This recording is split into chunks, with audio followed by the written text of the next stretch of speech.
Bienvenue dans Terre des érudits, je suis Cal Pirec, écrivain et critique d'art. Pour ce numéro consacré à l'art contemporain haïtien de la diaspora, nous allons parler de Vladimir Sibyl Charlier, une figure essentielle de la scène artistique afro-caribéenne. Son travail explore avec intensité les questions de diaspora, de mémoire culturelle, de spiritualité afro-descendante et de construction identitaire entre les Caraïbes et les États-Unis. Terre des érudits. Terre des érudits. Le podcast de l'Institut français en Haïti. L'œuvre de Vladimir Sibyl Charlier est traversée par le déplacement, le métissage et la circulation des imaginaires.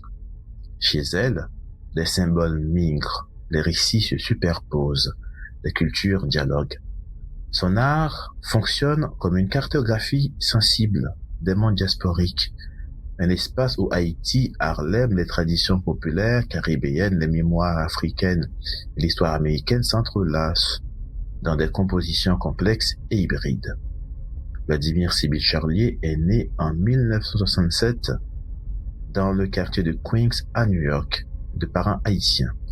Son enfance se partage entre New York et Port-au-Prince. Cette circulation constante entre deux territoires marque profondément sa vision du monde et devient le noyau de sa pratique artistique.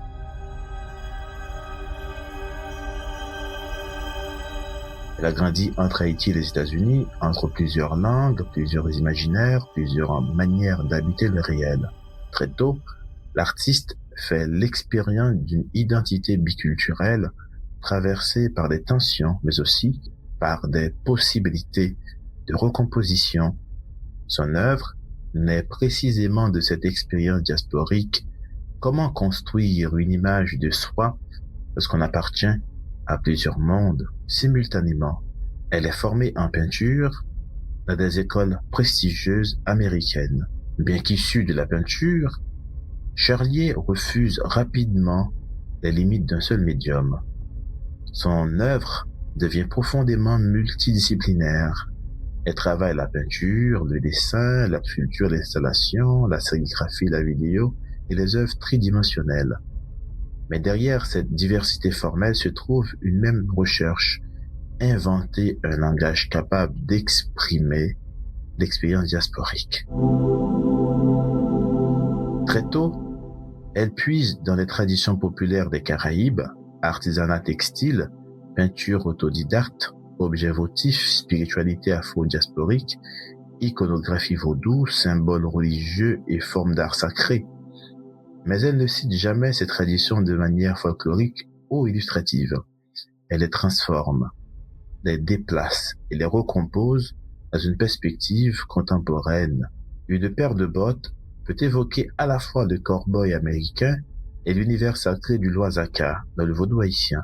Un chapeau de paille peut appartenir autant à l'imaginaire rural caribéen qu'au mythe américain de la frontière. Cette ambiguïté volontaire est fondamentale dans son travail. Ces séries Ancien Monde, Nouveau Monde illustrent parfaitement cette approche.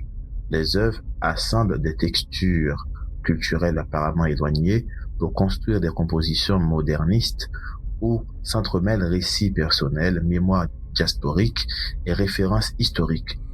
Le spectateur est invité à déchiffrer ces images comme des énigmes culturelles. On pourrait dire que son œuvre fonctionne comme un territoire de traduction, une traduction entre les langues, entre les cultures, entre les mémoires. Cette question de la diaspora apparaît également dans son célèbre projet Panthéon, initié lors de sa résidence au Studio Museum de Harlem. Dans cette série, des figures afro-américaines et caribéennes sont représentées sous la forme de saints et d'icônes spirituelles. Des personnalités comme Harriet Tubman, Bob Marley ou encore des figures inspirées de l'univers afro-caribéen deviennent des archétypes spirituels de la diaspora noire. En transformant des figures historiques noires en saints contemporains, Charlier réécrit les systèmes de représentation hérités du christianisme colonial. Elle crée une mythologie diasporique où les héros afro-descendants accèdent enfin à une forme de visibilité sacrée. le vaudou haïtien, les traditions africaines et les pratiques rituelles apparaissent régulièrement dans ses installations et ses images. Et là encore, il ne s'agit pas d'exotisme. Charlier s'intéresse à la manière dont les spiritualités afrodescendantes deviennent des espaces de résistance culturelle et de transmission mémorielle. Dans plusieurs œuvres, les références aux drapeaux vaudous, aux autels, aux objets votifs et aux pratiques cérémonielles servent à évoquer les processus de guérison, de mémoire et de survivance. Les corps absents, les ancêtres, les migrations et les blessures historiques hantent discrètement ces compositions. Cette dimension mémorielle apparaît avec force dans des œuvres comme Requiem Portrait, où des fragments photographiques de proches disparus sont placés dans des niches rappelant des autels funéraires. Les perles, les tissus et les éléments décoratifs renvoient autant à l'artisanat populaire qu'aux gestes de soins et de réparation. Le travail de Vladimir Charlier dialogue également avec les violences politiques et raciales des Caraïbes. Son œuvre a été représentée dans de nombreuses institutions internationales, le musée del Barrio, le Bronx Museum, le Perez Art Museum Miami, le Museum of Latin American Art, mais aussi au Grand Palais à Paris. Elle participe également à plusieurs grandes manifestations internationales, la Biennale de Venise en 2006, la Biennale de Cuenca en Équateur, la Biennale de Panama ainsi que la Biennale des Caraïbes en République dominicaine, où elle a reçu en 2023 le prix de la meilleure exposition personnelle. Parallèlement à sa pratique artistique, Vladimir Sybille Charlier développe une importante activité pédagogique. Elle donne des conférences dans plusieurs institutions majeures comme Columbia University, Rutgers University, le CUNY Graduate Center ou encore University of Notre Dame. Ce qui rend Vladimir Sybille Charlier particulièrement importante dans le paysage de l'art contemporain, c'est sa capacité à penser la diaspora non comme une perte, mais comme un espace de création.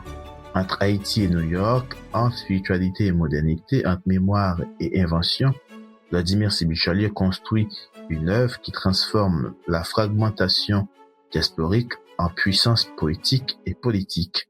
Son art nous rappelle que les identités ne sont jamais fixes. Elles sont des territoires mouvants, faits de paysages, de survivance, de métamorphose et de récits en perpétuelle reconstruction.